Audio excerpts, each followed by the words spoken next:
Essa é a segunda aula do nosso curso sobre a indústria cultural no século XXI. E nessa aula eu gostaria de abordar com vocês o tema da produção da subjetividade.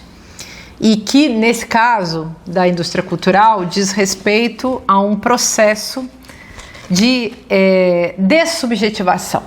A indústria cultural, o que ela faz principalmente é dessubjetivar as pessoas para ressubjetivar as pessoas a partir das suas necessidades. O Adorno e o Horkheimer foram leitores de Max Weber.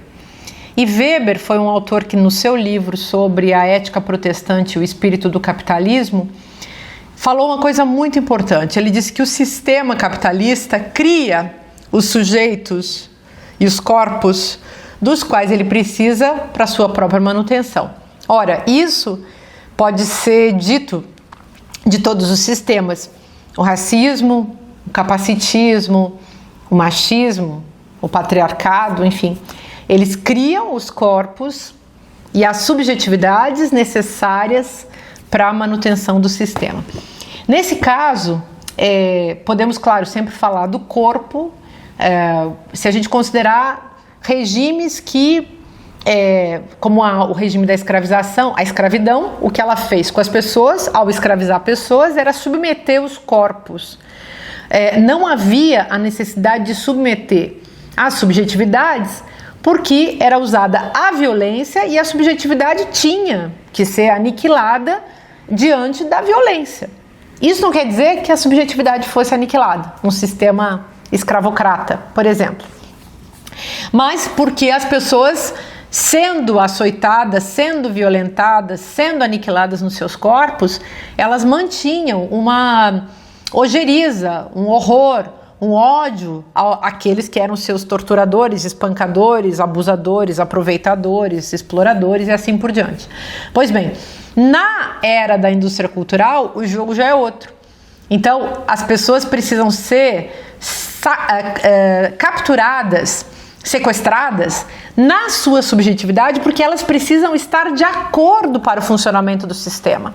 Então, nesse sentido, a teoria do Adorno, do Horkheimer, é muito parecida com a teoria do Foucault, porque o poder, se a gente pega o Foucault para entender isso, por exemplo, para o Foucault, o poder ele funciona não mais só através da violência, ele funciona também através da sedução. Então teve a época em que o poder se organizava como violência bruta, matança, a noção, por exemplo, que ele usa de tanatopolítica, e depois esse poder ele começa a se organizar como biopolítica. Mas um detalhe importante que já está lá aliás, acho que eu tenho que colocar aqui, isso aqui você vai ter que editar.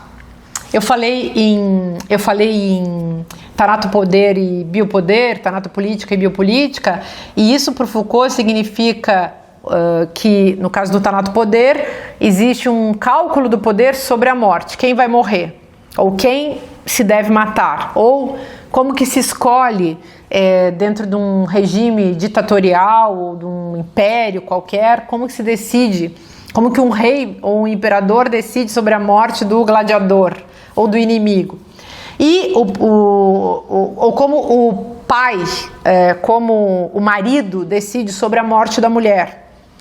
No passado e até hoje ainda tem resquícios disso, né? Mas não é o nosso assunto aqui. De qualquer maneira, o biopoder é o que para o Foucault? É o cálculo que o poder faz não mais sobre a morte, mas sobre a vida das pessoas.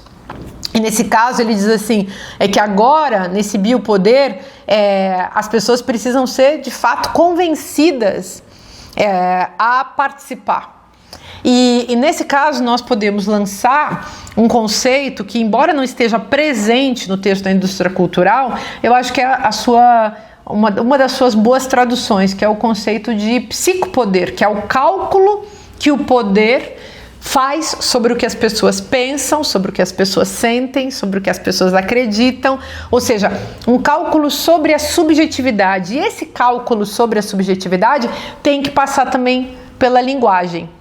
E aí que esse cálculo sobre a linguagem precisa incidir, se organizar através das instituições. Então, os meios de comunicação calculam sobre a linguagem, eles produzem a linguagem e calculam sobre a linguagem, tanto na produção quanto depois lá, quando existir uma pessoa sentada na frente da câmera que estará também na posição de consumidora dessa linguagem. Então, é um cálculo que existe sobre a subjetividade das pessoas e que se espalha pelas instituições. Eu citei os meios de comunicação, a mídia, mas a gente pode citar a igreja, porque faz a mesma coisa, calcula, imagina aquele pastor das igrejas do mercado que calcula sobre o que as pessoas estão escutando do lado de lá, para que elas possam fazer aquilo que lhe interessa, ou seja, doar os seus bens espontaneamente, entre aspas, né? Porque a gente está vendo, na verdade, é que nada disso é espontâneo. A gente pode falar também de uma escola. Imaginem o controle que existe sobre a educação para que as pessoas não pensem, para que as pessoas não reflitam, porque se elas refletirem, vai ser muito difícil que elas queiram se deixar levar, que elas aceitem se subjugar, até porque a consciência, ela é um fator do despertar, e quando você desperta, você não quer mais se submeter. Quando você desperta, talvez você deseje o poder e não a subjugação ao poder. Talvez você deseje deter o poder e não subjugar-se a ele. Mas vamos tentar entender como que funciona então esse controle da consciência individual, que é um tópico que é colocado pelo Adorno e pelo Horkheimer nesse livro. Eles falam então de uma alienação da sociedade em relação a ela mesma, quando eles estão falando sobre isso. A consciência individual deve ser controlada de tal maneira que cada um seja alienado de si mesmo e a sociedade alienada como um todo. Então, a massa, quando a gente vê a configuração da massa, o que é a massa? A massa é essa sociedade alienada dela mesma. Ninguém sabe o que está fazendo ali, mas todo mundo está lançado na conta do outro. Vamos pensar, uma massa, você vai para um show, vai para um jogo de futebol, vai para um lugar assim onde tem uma massa. As pessoas gostam muito, a sensação é sempre muito prazerosa. Por quê? Porque é a sensação de se perder, ao mesmo tempo, até por ali, né? Ou seja, uma perda que não é absoluta, é uma perda que você sabe, naquele momento você está lançado a esmo naquela multidão e ao mesmo tempo assegurado por aquela multidão e você sabe que aquilo vai acabar. Na Dialética do Esclarecimento tem um capítulo que fala sobre isso. Quando o Ulisses, é um capítulo sobre Ulisses, aliás, eles falam muito sobre esse texto do Homero, da Odisseia, né? Então, quando o Ulisses, que é o personagem principal da Odisseia, ele vai fazer uma viagem, ele faz essa viagem e volta para casa. Quando ele volta para Ítaca, ele passa por diversas situações muito difíceis e o Adorno e o Horkheimer interpretam esse texto como se fosse uma espécie de retorno do indivíduo para ele mesmo. É como se a Odisseia fosse uma metáfora da viagem subjetiva que alguém faz em relação à alteridade, aos perigos do mundo lá fora, a tudo aquilo que acontece ao nosso redor, que nos ensina a ser quem somos e ao mesmo tempo nos apavora. Então, o mundo lá fora é um mundo de pavores e que o sujeito humano tem que superar para poder se devolver a si mesmo, para poder voltar para casa, nesse sentido, para poder encontrar a sua individuação própria, a sua condição de sujeito, seja sujeito do pensamento, seja sujeito da ação, mas sobretudo para que ele possa voltar para ele mesmo, para que ele possa ser quem ele é, encontrar sua própria identidade. Ninguém vai poder negar ao indivíduo o desejo que ele tenha de ser ele mesmo. Mas na nossa época isso tem se transformado também numa espécie de luxo, né?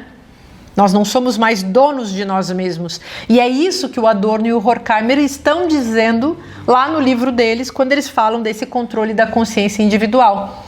A indústria cultural funciona nos produzindo a nós mesmos em série, enquanto ela, ao mesmo tempo, produz os bens culturais em série. Bens culturais entendidos, obviamente, não apenas como produtos da televisão, da rádio, da internet, mas o todo da nossa vida, as regras a partir das quais nós funcionaremos dentro de um sistema social.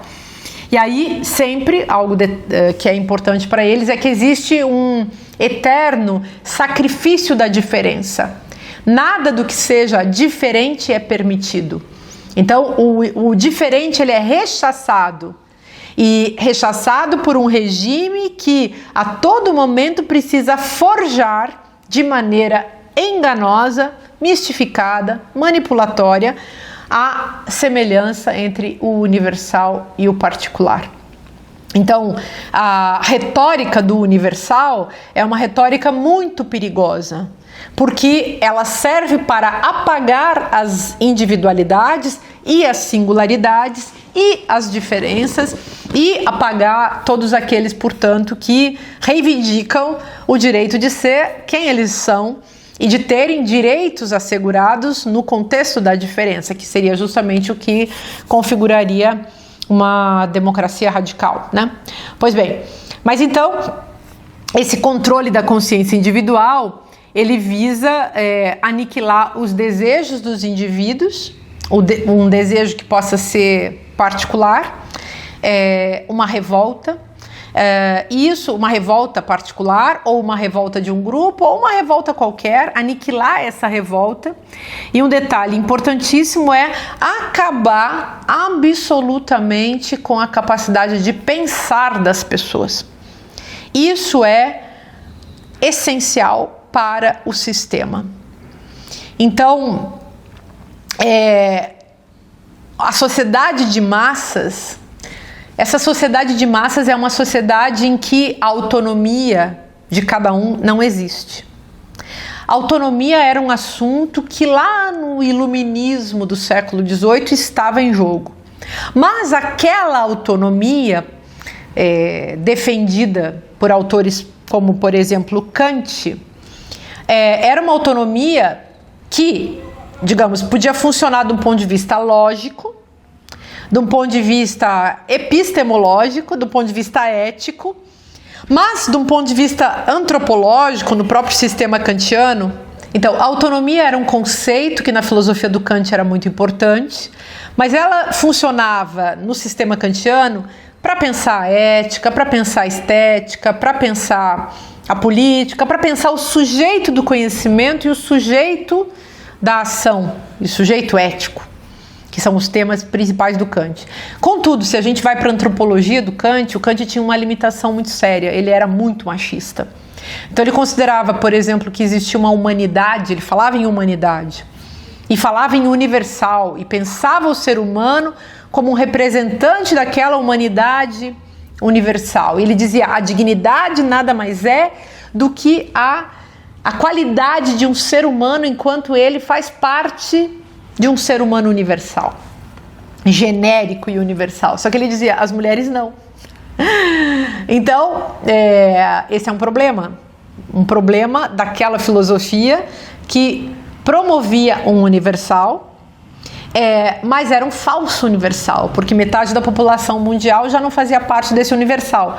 Essa metade da população era menorizada, literalmente, na filosofia do Kant. E o Adorno e o Horkheimer, que leram muito Kant, que aproveitaram muito da filosofia do Kant, sabiam ao mesmo tempo dessas limitações dessa filosofia. Porque como é possível sustentar um universal se não é um indivíduo que não vai fazer parte, não é a exceção que fará parte da regra ou que constituirá a regra. Na verdade, era metade do mundo humano que estaria fora justamente dessa regra, fazendo implodir essa regra. De qualquer maneira, questão para esses nossos autores é que seria fundamental para que a indústria cultural possa, é fundamental para que ela possa se reproduzir, que o universal, na verdade, seja o indivíduo estereotipado, mas sem pensamento. Então, o que a indústria cultural faz é oferecer para os indivíduos sempre algo que combine com o seu tipo, porque todo mundo, cada corpo, cada vida, cada existência é calculada dentro do sistema para que cada um continue sendo o que é. Então esse tornar igual, sobre o qual eu falava na nossa aula anterior, esse dar a tudo o mesmo ar de semelhança, na verdade implica que essa semelhança será sempre estratificada dentro de classes, raças e gêneros. Então não é uma simples e pura homogeneização generalizada para todos os indivíduos. É na verdade uma estereotipificação, no sentido de que tipos serão preservados. Por quê? Porque o capitalismo depende das formas sociais, dos tipos. Então, depende do tipo homem, heterossexual, branco, pai de família. Mesmo que ele não seja nada disso, ele tem que parecer, ele tem que fazer parte dessa estética da semelhança com o seu próprio grupo dominante. E assim, a esposa, a mulher que lhe seja adequada, dentro de uma pirâmide em que vai se constituir também uma família, a família do casal branco, com os filhos brancos, que são também um casal. E claro, todo mundo sempre reproduzindo esse estereótipo da família, do rico até o pobre, porque não é possível eliminar a diferença de classes, né? A desigualdade de classes não é visada pelo capitalismo, ao contrário, o que o capitalismo visa é a manutenção dessas desigualdades para que possa haver também uma distinção que deixará certos grupos e certos indivíduos sempre numa posição privilegiada em relação a outros indivíduos. Então, os brancos em relação aos pretos, os homens em relação às mulheres, os ricos em relação aos pobres, os sujeitos com um determinado corpo capitalizado em relação aos corpos que são enjeitados pelo capitalismo, que seriam os corpos marcados por preconceitos de plasticidade, etarismo, estrutura corporal, capacitismo e coisas do tipo. Bom, então é importante lembrar sempre da história da participação do corpo nisso, mas o foco da indústria cultural é sem dúvida o sujeito. Porque o corpo, a indústria cultural como braço do capitalismo, sabe que o corpo faz parte do sujeito. Aqui, se vocês me permitem, também eu vou colocar uma pequena nota de rodapé sobre o tema do sujeito, que é importante. O que é o sujeito? O sujeito na história da filosofia, se a gente vai lá à Idade Média, pega um autor, por exemplo, que se chama Peter Haidu. Esse cara, esse Peter Haidu, ele disse que o sujeito não começa em Descartes dizendo que penso, logo existo, o famoso cogito ergo sum. Muitos autores começaram a especular que seria Michel de Montaigne, mais ou menos na mesma época do Descartes, que teria dito que, ao inventar, ao criar a noção literária do ensaio, literária e filosófica ao mesmo tempo do ensaio, ele fala que essa é a frase dele, eu sou a matéria dos meus ensaios. Então, eu me dou conta de mim, eu sou uma consciência de mim mesmo. Ele possui, portanto, a famosa consciência de si, e ele faz uma exposição da sua experiência, porque essa experiência é que faz com que ele seja uma pessoa que reflete, uma pessoa que pensa. Bom, mas antes disso, esse Peter Haidu, que é um professor já falecido, que dava aula nos Estados Unidos, esse cara, ele fala uma coisa fascinante, ele diz assim: lá na ordem beneditina, numa congregação de São Bento, lá na Idade Média, já havia a noção do sujeito, eles já tinham se dado conta nessa congregação o que era o sujeito. E aí ele fala, existem dois modelos de subjetividade, e ali naquela congregação a gente consegue ver a partir do paradigma da régula, a regra. Então, o que é a regra? A regra é a régula, é o limite, é a medida que não pode ser ultrapassada. Quem que era sujeito? Sujeito é o subjectum, é aquele que fica por debaixo. Mas, ao mesmo tempo, diz o Peter Hajdu, os medievais já tinham entendido muito bem quem é que não gostava de ficar por debaixo. E essa era a figura insuportável para a igreja, que é a figura do diabo. Então, o diabo era aquele que vinha negar a regra. Era aquele que não se submetia. E, portanto, na Idade Moderna, o que entra em vigência na discussão filosófica é justamente esse sujeito que não é o assujeitado, que é a figura que não se subordina. E por isso, meus caros e minhas caras, falar contra o sujeito é uma coisa muito perigosa. A filosofia pós-estruturalista, a filosofia da chamada pós-modernidade, combateram muito essa noção de sujeito, combatendo evidentemente o subjectum, a submissão à regra ou à régula. Mas nenhuma filosofia do sujeito moderna esteve longe dessa noção do diabo. Até porque essa filosofia moderna, Hegel, Kant, todos eles conheciam uma figura importante na modernidade chamada Goethe. O Goethe, ele é um pensador, um escritor que escreveu um livro chamado Fausto. O que é o Fausto? O Fausto é um sujeito entre o conhecimento e o poder e o desejo. Ele é um sujeito que é tentado por uma figura chamada Mefistófeles. Quem é Mefistófeles? É aquele que chega e diz: eu sou o espírito que constantemente nega. Então, é o sujeito no sentido daquele que não se submete a nenhuma regra. Portanto, é dono de si. Ora, as mulheres que desejavam ser donas de si durante toda a história medieval, mas principalmente na passagem do feudalismo para o capitalismo, ali naquela virada do século XV para o XVI, essas mulheres, elas foram associadas ao diabo, tratadas como bruxas, assim elas foram marcadas e foram lançadas na fogueira, elas foram assassinadas. Claro que não foi só isso, muitos homens, maridos, pais, inimigos, quaisquer, amantes, não importa, muitos deles usaram também o estigma da bruxa, essa marcação, para justamente atacar mulheres, perseguir mulheres e conseguir um subterfúgio para a produção de um feminicídio em massa. De tal maneira que eles se livrariam. Imaginem aquele marido que precisa se livrar de uma mulher para ele poder ou casar com outra, ou ficar com a herança dela, ou se livrar de uma chata, enfim. Mas são exemplos apenas nessa nota de rodapé que eu quis colocar aqui para vocês, para a gente entender que o tema do sujeito é um tema grandioso na história da filosofia e que, claro, existe uma noção de sujeito transcendental, o sujeito esse que, no Kant, por exemplo, é aquele sujeito que acompanha todas as minhas representações, que o Kant vai considerar que está presente em todo o funcionamento da máquina da razão humana.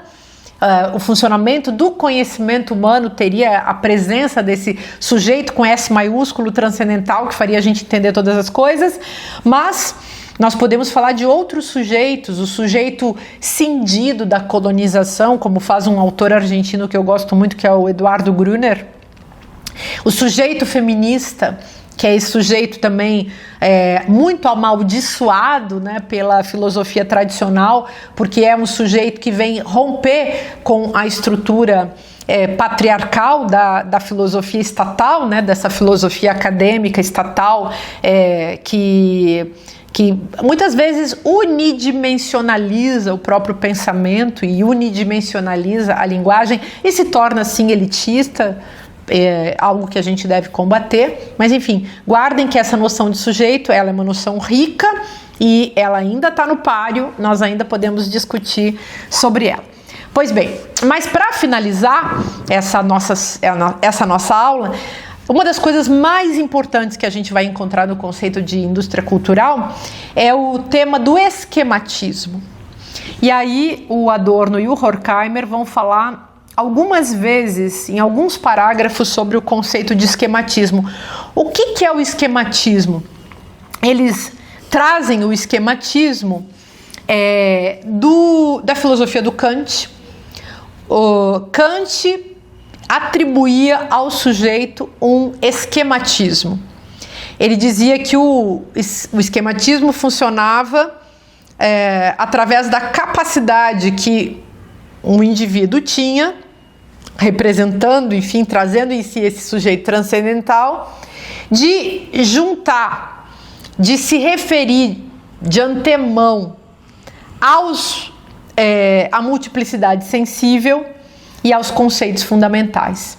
Então, é como se as pessoas tivessem uma habilidade de fazer nexos, que é uma habilidade prévia à própria experiência.